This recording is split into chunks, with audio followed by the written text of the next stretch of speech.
உலக தொழிலாளர்களின் உரிமைகளை நிலைநாட்டுவதற்காக போராடி உயிர் நீத்த மேதின தியாகிகளுக்கு மார்க்சிஸ்ட் கம்யூனிஸ்ட் கட்சியின் சார்பில் வீர வணக்கத்தை தெரிவித்துக் கொள்கிறோம். இன்றைய தினம் உலகம் முழுவதும் சாதி, மதம், இனம், மொழி, நாடு கடந்து தொழிலாளி வர்க்கத்தால் தொழிலாளர்களுடைய உரிமை தினமான மே தினம் என்பது கடைபிடிக்கப்படுகிறது.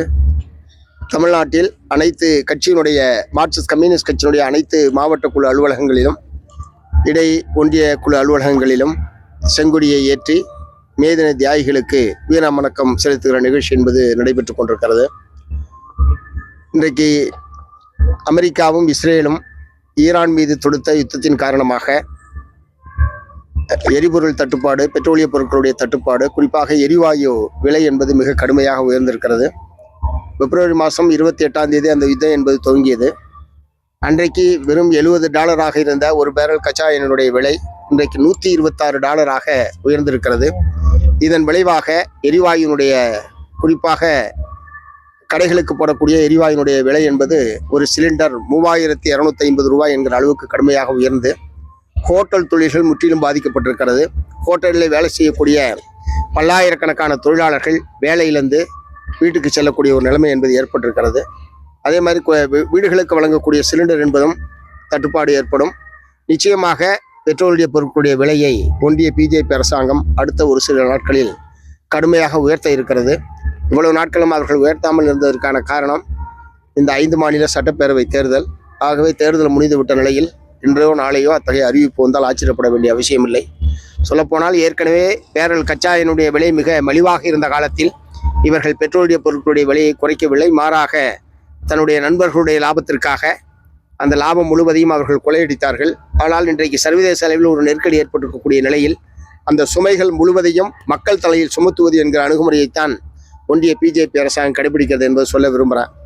இரண்டாவது, தேர்தல் முடிந்த உடனேயே ரயில்வேயில் இந்திய நாடு முழுவதும் ஏறத்தாழ 30,000 பணியிடங்களை ஒழித்து கட்டுவது என்கிற முடிவை அவர்கள் அறிவித்திருக்கிறார்கள். ஒழித்து கட்டுவது என்று சொன்னால் இனிமேல் அந்த பணியிடமே இருக்காது. ஒரு 2% பணியிடங்களை முற்றிலும் ஒழித்து கட்டுவது என்கிற அறிவிப்பை அவர்கள் வெளியிட்டிருப்பது என்பது உண்மையான கண்டனத்துக்குரியது. வேலையை எதிர்பார்த்து, குறிப்பாக பொதுத்துறை நிறுவனங்களில் வேலையை எதிர்பார்த்திருக்கக்கூடிய இளைஞர்களுடைய கனவுகளில் மண்ணள்ளி போட்டிருக்கிற காரியத்தை அந்த அரசாங்கம் என்பது செய்திருக்கிறது. உடனடியாக அந்த சுற்றறிக்கையை திரும்ப பெற வேண்டும் என்று மார்க்சிஸ்ட் கம்யூனிஸ்ட் கட்சியின் சார்பில் வற்புறுத்த விரும்புகிறோம். ஏன்னா புதிய ரயில்கள் விடப்படுகிறது, புதிய தண்டவாளங்கள் என்பது போடப்படுகிறது, புதிய ரயில் நிலையங்கள் உருவாக்கப்படுகிறது. இந்த மாதிரி ரயில்வே என்பது விரிவாக்கம் நடைபெற்றிருக்கக்கூடிய சூழ்நிலையில் ஆட்களுடைய எண்ணிக்கையை குறைப்பது என்பது உண்மையான கண்டனத்துக்குரியது. இது பயணிகளுடைய பாதுகாப்பை பற்றி கவலைப்படாமல் அரசாங்கம் செயல்படுகிறது என்பதற்கான ஒரு மிகச்சிறந்த எடுத்துக்காட்டு. இரண்டாவது, பொதுத்துறை நிறுவனத்தில் இத்தகைய பணியிடங்களை ஒழிக்கிற போது இடஒதுக்கீடு என்பதே கடுமையான பாதிப்புக்கு உள்ளாகும். குறிப்பாக பட்டியல் சாதி, பழங்குடி மக்கள், பிற்படுத்தப்பட்ட சமூகத்தை சார்ந்தவர்களுக்கான இடஒதுக்கீடு என்பது பாதிக்கப்பட்டு அரசு வேலை என்பதே பொய்யாய் கனவாய் போய்விடும் என்கிற நிலைமை என்பது ஏற்படும். ஆகவே ரயில்வேயில் பணியிடங்களை ஒழிப்பது என்கிற மத்திய அரசாங்கத்துடைய அந்த உத்தரவை திரும்ப பெற வேண்டும் என்று மார்க்சிஸ்ட் கம்யூனிஸ்ட் கட்சியின் சார்பில் இந்த நேரத்தில் நான் வற்புறுத்த விரும்புகிறேன். அதே மாதிரி உழைப்பு சுரண்டல் என்பது எல்லை இல்லாமல் சென்று கொண்டிருக்கிறது. 8 மணி நேர வேலை என்பது ரொம்ப அபூர்வமாகவும் 10 மணி நேரம், 12 மணி நேரம் அல்லது 16 மணி நேரம் என்கிற அளவுக்கெல்லாம் பல துறைகளில் பல்வேறு பணிகளில் இன்றைக்கு தொழிலாளிகள் ஈடுபடுத்தக்கூடிய நிலைமை என்பது இந்திய நாடு முழுவதும் இருக்கிறது. அதை எதிர்த்த போராட்டம் என்பது இந்திய நாடு முழுவதும் நடைபெற்றுக் கொண்டிருக்கிறது. 8 மணி நேர வேலை என்பதை உத்தரவாதப்படுத்தக்கூடிய வகையில் ஒன்றிய அரசாங்கமும் மாநில அரசாங்கங்களும் முன்வர வேண்டும் என்று இந்த நேரத்தில் நான் வற்புறுத்தி கேட்டுக்கிறேன். ஒன்றிய அரசு நாங்கள் எலெக்ஷன் எரிபொருள் வேலையெல்லாம் ஏற்ற மாட்டோம் சொல்லி அமைச்சரே சொல்லியிருக்காரு. ஏற்ற மாட்டோம் சொன்னாவே ஏற்ற போறாங்கன்னு தான் அர்த்தம். பிஜேபி ஆட்சியை பொறுத்த வரைக்கும் கருத்து கணிப்பு வெளியிட்டு இருக்காங்க 2 நாளைக்கு முன்னாடி. அதை பற்றியான கருத்து சொல்லுங்க. இல்ல இது கருத்து திணிப்புன்னு தான் நான் சொல்ல விரும்புகிறேன். ஏன்னா அது ஒரு குழப்பமான நிலையை மக்கள் மத்தியிலும் கட்சியினர் மத்தியிலும் ஏற்படுத்தக்கூடிய வகையில்தான் இந்த கருத்து தேர்தலுக்கு பிந்தைய கருத்து கணிப்பு என்கிற முறையில் ஒரு கருத்து திணிப்பு என்பது வந்திருக்கிறது. நிச்சயமாக மக்களுடைய தீர்ப்பு என்பதுதான் எல்லோரும் ஏற்கத்தக்க ஒன்றாக இருக்க முடியும். இன்னும் 2 நாட்கள் தான் இருக்கு. அதில் வந்திருக்கிறத நான் ஏற்றுக்கல. கருத்து கணிப்பு என்று இப்போது வந்திருக்கக்கூடிய கருத்துக்களை நான் ஏற்கவில்லை. ஏன்னா இப்போ விஜய் ஆட்சி அமைப்பார்னு ஒரு கருத்து கணிப்பு வந்திருக்கு. யாராவது நீங்கள் ஏற்றுக்குவீங்களா? தமிழ்நாட்டில் யாருமே அவரே கூட ஏற்றுக்க மாட்டாரு.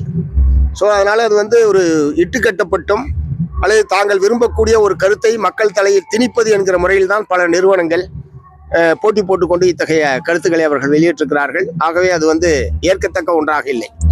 நிச்சயமாக அதே நேரத்தில் நிச்சயமாக திராவிட முன்னேற்ற கழகத்தின் தலைமையிலான மதச்சார்பற்ற முற்போக்கு கூட்டணி அறுதி பெரும்பான்மை பெற்று நிச்சயமாக ஆட்சி அமைக்கும் என்பதில் எந்த விதமான சந்தேகமும் இல்லை. நிச்சயமாக திமுக ஆட்சி என்பது மீண்டும் தமிழகத்தில் மலரும். பட்டாசு உயிரிழந்த குடும்பத்தை பார்க்க போறோம். பட்டாசு தொழிலுக்கு என்ன பண்ணணும்? தொடர்ந்து இந்த மாதிரி விபத்துகள் நடந்துட்டே இருக்கு. ஆண்டுதோறும் வந்து பெரிய துயரமான ஒரு சம்பவம் அது ஒரே கிராமத்தில் ஒரே சம்பவத்தில் 25 பேர் மரணம் என்பது யாராலும் ஏற்றுக்கொள்ள முடியாத ஒரு விஷயம். ஆனால் தொடர்ச்சியாக இத்தகைய நிகழ்வுகள் என்பது விருதுநகர் மாவட்டத்தில் நடைபெற்று வருவது என்பது மிகுந்த வருத்தத்துக்குரிய ஒரு விஷயம். அந்த தொழில் குறிப்பாக அதில் இருக்கக்கூடிய விதிமுறைகள் கராராக கடைபிடிக்கப்படுவதில்லை என்பது மீண்டும் மீண்டும் பிரச்சனையாக வந்து கொண்டிருக்கு. ஆகவே இந்த தொழிற்சாலைகளை ஆய்வு செய்யக்கூடிய அதிகாரிகள் சட்டத்துக்கு உட்பட்டு விதிமுறைகள் படி அந்த தொழில் நடைபெறுகிறதா, தொழிலாளர்களுக்கு பாதுகாப்பான ஏற்பாடுகள் இருக்கிறதா என்கிற முறையில் அந்த ஆய்வு என்பது கராராக விதிமுறைகள் என்பது கடைபிடிக்கப்பட வேண்டும். உயிரிழப்புகள் இல்லாத வகையில் அந்த தொழிலை செய்வதற்கான பாதுகாப்பு நடவடிக்கை என்ன என்பதை பற்றி ஆட்சியாளர்கள் யோசிக்கணும். எந்த விதத்திலையுமே தொழிலாளிகள் உயிரிழப்பதை எந்த விதத்திலும் நியாயப்படுத்த முடியாது. தொழிலாளர்களுடைய உயிர் பாதுகாப்புக்கு அந்தந்த நிறுவனங்கள் தான் பொறுப்பேற்க வேண்டும். ஆகவே பாதுகாப்பான முறையில் இந்த தொழிலை நடத்துவதற்கான வாய்ப்புகள் சம்பந்தமாக மத்திய மாநில அரசுகள் ஆலோசிக்க வேண்டும் என்று நான் கேட்டுக்கிறேன். ஜாதிய ரீதியிலான தெரு பெயர்கள், ஊர் பெயர்கள் வைக்கிறதுக்கு இன்னும் எடுக்காம இருக்காங்க. என்ன மாதிரியான நம்ம இல்லை, இப்போ ஏற்கனவே இப்போ திராவிட முன்னேற்ற கழக அரசாங்கம் இந்த காலனி, சேரி இந்த மாதிரியான பெயர்களில் இருக்கக்கூடியதெல்லாம் மாற்றுவது என்பதற்கான ஒரு அரசாணையை வெளியிட்டார்கள். மார்க்சிஸ்ட் கம்யூனிஸ்ட் கட்சி உட்பட நாங்கள் வந்து அதை வரவேற்றுக்கிறோம். ஆனால் இப்போ தான் எனக்கு ரொம்ப அதிர்ச்சியாகவும் ஆச்சரியமாகவும் இருக்குது. இப்போ விருதுநகர் மாவட்டத்தில் அந்த மாதிரியான ஒரு கிராமத்தினுடைய பெயர் அரசு ஆவணங்களில் சாதியினுடைய பெயரை நேரடியாக குறிப்பிடக்கூடிய வகையில் அந்த கிராமத்தினுடைய பெயர் இருக்கிறது ரொம்ப அதிர்ச்சி அளிக்கக்கூடிய ஒரு விஷயம். ஆகவே உடனடியாக மாவட்ட நிர்வாகம் அந்த அரசு ஆவணங்களில் அந்த பெயரை மாற்றுவதற்கும் அந்த ஊர் கிராம மக்களோடு கலந்து பேசி பொருத்தமான வேறொரு பெயரை மக்களோடு கலந்து பேசி வைப்பதற்கும் மாவட்ட நிர்வாகம் உடனடியாக நடவடிக்கை எடுக்க வேண்டும். இதுக்கும் தேர்தலுக்கு சம்மந்தம் இல்லை. அவங்க இன்றைக்கே கூட நினைத்தால் அதை வந்து மாற்றி அறிவிக்க முடியும். அதை செய்ய வேண்டும் என்று கேட்டுக்கிறேன்.